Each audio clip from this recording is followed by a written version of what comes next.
And as I was saying, my life kind of goes from one miracle to another in terms of just how accurate vibration is in bringing things in. What I find a lot of is that the thought often brings the opposite thought. In other words, as I reach for that thought that feels really good, oftentimes the opposite thought of that will come in and change the vibration. And this is good, because think about what you're saying here. What you're saying is, as I think about what I want, my vibration that is really dominant comes to the forefront. In other words, as I think about what I want, relative to the same subject, the vibration that really is the dominant vibration within me is activated, and now your work begins. That's wonderful acknowledgement. You've heard us say that you always know more clearly what you don't want when you know what you do want, and you always know more clearly what you do want when you know what you don't want. In other words, they're like opposite ends of the same stick, but when you pick up the stick, you've picked up the stick. Right. In struggling through these thoughts of what I want, sometimes it's not Here's always... a different word. Rather than struggling through, sift through. As I sift through these thoughts of what I want, oftentimes it seems that I don't know. I mean, I know experiences I want to have, and I can bring that in, but what is most in alignment with that core vibration of who I am is not always something that is gotten at with thought. And it's like I'll reach and I'll just like, this has got to be it. And I think that it's almost like I need to sit back and relax and idle. Well, don't work too hard at it. And the thing is, if something is activated enough within you to produce an emotion, positive or negative emotion, then it's activated enough for you to discern it. And so we think by remembering, in other words, we are not so concerned that you pinpoint the specifics of it as we are wanting you to change the way you feel. Exactly. And so, in other words, as we were talking to our friend earlier, you don't have to take that one sticking point that's in your vibration and modify it so it doesn't stick anymore. You just have to practice thinking around it so that it doesn't get activated so much. In other words, you just need to keep approaching this. It's like, let's take a situation like your physical body. And so let's say that you weigh more than you want to weigh. And when you think about physical body weight, you say, well, how do I feel about my physical weight? Do I feel on top of it? Do I feel good in my body? Do I feel fit? Or do I feel out of control? Do I feel fat? And each individual can answer that. In other words, you know what the dominant vibration is within that. So then you say, well, I've been struggling with this for a long time, and it's hard for me to change the way I feel about that. So then we say, well, then step back a little bit more and ask yourself, how do you feel about your body in general? Are you appreciating your body, or do you find your body to be a problem for you? Well, I appreciate it more. It goes both ways a little bit, but dominantly I appreciate it. How do I feel relative to the health of my body? Well, do I feel healthy or do I feel vulnerable? I feel healthy. How do I feel relative to my dexterity? Fabulous. How do I feel relative to my flexibility? Quite good. How do I feel relative to my balance? Really good. And so what you do is you just practice the parts of the way you feel about your body that are predominantly and easily good feeling until that just dominates. And in doing so, you de-emphasize the part where you have a sticking point. And even if you never change that sticking point, if it's so not dominant and the other parts are so dominant, you've shifted your vibration enough. In other words, we're never saying that the physical human approach often is we need to look out into the world, we need to find the problems and fix them. And once all the problems are fixed, then we'll be in a better place. And we say, we don't want you to try to do that with your vibration. We don't want you to sift through your vibration and fix everything. We want you to practice the parts of your vibration that serve you and let the others become inactive and dormant. Every thought that's ever been thought still exists. And we are not suggesting for a moment that we will erase those thoughts from your memory bank. We're just wanting to practice the activation of others so much that they're the ones that come to the forefront, because that's the most practiced, that's the dominant thought, you see. Some of you have had the experience where you've had someone in your home who has a strong personality, and that personality kept evoking something within you. And then you moved away, and you interacted with other people, and you, little by little, sort of became a different person than that.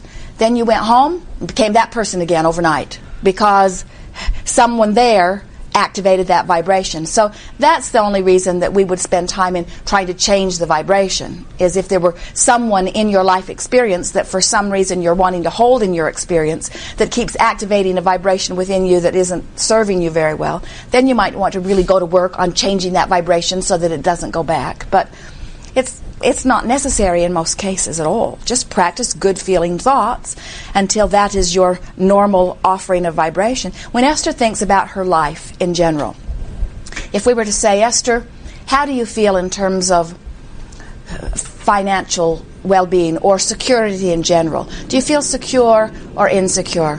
No question. She feels secure and has for a very long time.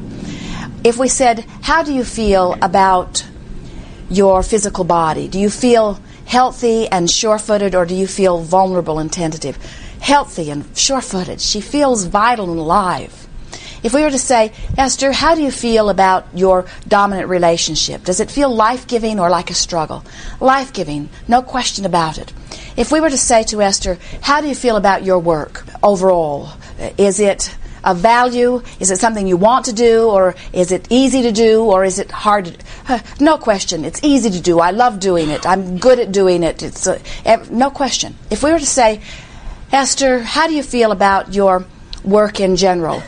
Do you feel absolutely free, or do you feel overwhelmed? She would say, overwhelmed. She would say, all aspects of my life are wonderful. I just have a little more to do that I'm absolutely comfortable in doing. So we would say to her, rather than trying to change the issue of overwhelmment, just keep focusing upon how life-giving your life is and how much you love it. And just practice that until that feeling of overwhelmment is so insignificant in ratio relationship to the way you dominantly feel about your life. But if you're running around all day, something that Esther notices happens to them is that people are very often wanting to interface with them in some way.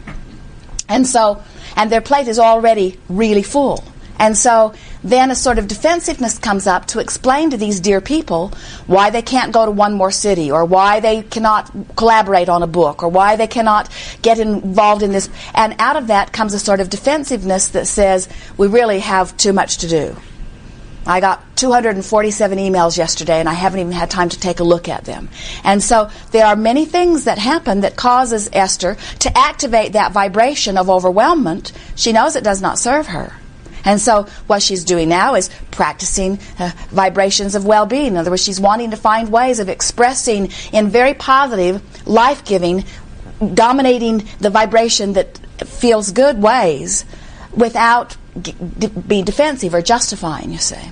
As a general rule, anytime that you are defending, anytime you are justifying anything, you're usually adding power, causing a vibration you don't want to become more active, because you're explaining all of the reasons that you can't go forward rather than all of the reasons that you're wanting to go forward, you see.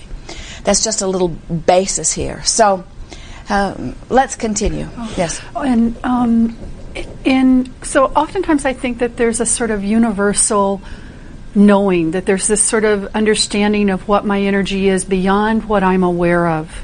But what that is about, you have to understand that every time you have ever been in a situation where contrast causes you to identify a preference or give birth to a desire, every preference, big or small, that has been born within you, source energy has received fully as a question and has gone to work immediately on answering.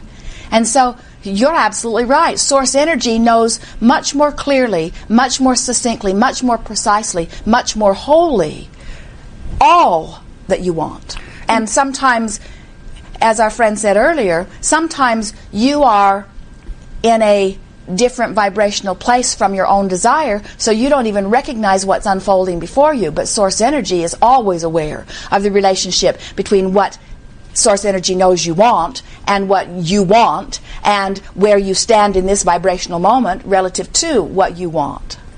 Somebody asked us a while back, what is your role, Abraham, in the non-physical realm of our creation? And we said, we are not only your cheerleaders, who are rooting for your success in achieving whatever you are wanting, we actually visualize on your behalf. In the moment that you identify that you want something, we see it as done. We anticipate it as done. We are part of that energy stream that causes the unfolding that unfolds. Those miracles that you talk about happening in every day, your source energy, the inner part of you, all that is part of the unfolding of all of those. Your work is you've got to be vibrationally compliant with your own desire.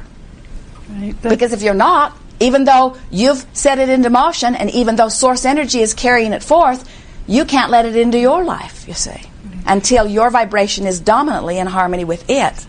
Exactly. And that's a large part of my wanting today, which is that to be in touch with that source energy, to be in touch with that inner core of myself, not to get sidelined by the thoughts this way or that way, but to really be able to trust how the universe has these situations unfold, and that I can allow myself that well-being of receiving what source energy perceives. We would like to say to you, just trust it. But those words fall on deaf ears often because you want evidence and proof, and you're getting it every day, as you said to us. So what we would do is we would just accept that when I feel good, I'm vibrationally compliant with my own desires. And when I feel bad, I am resistant to my own desires. And so we would just keep reaching for the thought that feels better. Mm-hmm. And sometimes it's not easy for you to do that because you've practiced the thought that doesn't feel better more. As Esther is visiting with Tracy, Tracy has a new baby who is a month old. And as Esther is visiting with Tracy, who has had a fussy baby all day today, and Tracy is exhausted. She hasn't been getting very much sleep, and she doesn't quite know what to do. And as Esther is wanting to soothe Mother, because Mother can't soothe Baby from a not soothed place. And as Esther is attempting to soothe Tracy, Tracy, and it is understandable, wants to talk about how it's been going. She wants to talk about the hard day that she's had. And Esther wants her to understand that she cannot talk about the hard day that she's had and change it to a less hard day. But the hard day has been so pervasive. It's so, you don't understand, Tracy will say. You don't understand. Mm-hmm. You don't understand what this day has been like. And Esther is saying, and it will be better for you if you don't make me understand. Because if I listen to you and you make me understand, then there are three of us in this mess together. Mm-hmm. You see. Mm-hmm. Well, yeah, to be in touch with that source, to have that opportunity always for receiving like the best that's available for what's in alignment with myself. Well, it's always there. So the key is to find some aspect of your life where you line up easily. Go there, practice being there, savor the feeling of that. Then tiptoe out into a new area and try to find a balance that feels good within that. But the key is to maintain your balance. Maintain your balance. In other words, get into a good feeling place, then broach the new subjects, doing your very best to hold them in good feeling places. And just little by little, practicing the life-giving thought until that's the thought that comes first. You see. Thank you. Also, with intuition, that when you talk about, or the situation that was coming up before, where the person's predominant influence will pull certain things away, that you might not want to experience. Where somebody else has a vibration going on within them that is very, very significant, and then they activate it within you. Right. And you don't notice that they've activated it, so you don't do anything to balance. You just go with it until you're sort of swept away in a current that you didn't mean to be swept away in. Yes. And how to develop the intuition around where others are living. Well, here's where the thing. Are they? You see, you don't have to do that, because that's sort of what that suggests is I have to anticipate where everybody's vibration might be, and then I have to get ready for it. And it's so much easier to just get in a good place. In other words, you don't have to worry about what their vibration is if your vibration is one of connection. Mm-hmm. Because if your vibration is one of connection, you're going to dominate the vibration. Mm-hmm. You see.